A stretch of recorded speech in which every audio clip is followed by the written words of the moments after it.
আগামী সরকারের জন্য সবকিছুতে অনেক বড় চ্যালেঞ্জ, সবকিছু মাথায় রেখে আমাদের আগামী দিনে কাজ করতে হবে এবং আমরা চাই যে ঐক্যবদ্ধভাবে দেশটাকে সামনের দিকে এগিয়ে নিয়ে যাবে। চ্যালেঞ্জ তো থাকবেই, সবকিছুর বিষয়ে চ্যালেঞ্জ আছে, অর্থনীতির বিষয়ে চ্যালেঞ্জ আছে, শিক্ষার বিষয়ে চ্যালেঞ্জ আছে, স্বাস্থ্যের বিষয়ে চ্যালেঞ্জ আছে, কর্মসংস্থানের চ্যালেঞ্জ আছে। চ্যালেঞ্জ নাই, প্রতিষ্ঠানগুলো সব ধ্বংস হয়ে গেছে, এগুলোর বেশি চ্যালেঞ্জ আছে, সব কিছুর বিষয়ে চ্যালেঞ্জ আছে। সুতরাং চ্যালেঞ্জ মোকাবেলা করতে হবে। জনগণের যে আস্থা আমাদের উপর রেখেছে সেই আস্থাটা আমাদের মাথায় থাকবে এবং এটা অনেক বড় আস্থা রেখেছে এবং এটার প্রতি সম্মান রেখে আমরা কাজ করার চেষ্টা করব।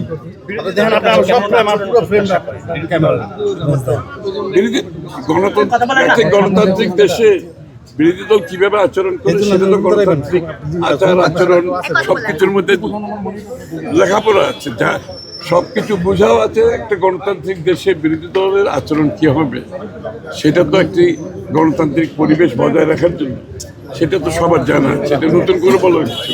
আমি মন্ত্রণালয় সম্বন্ধে কিছুই অবগত নই।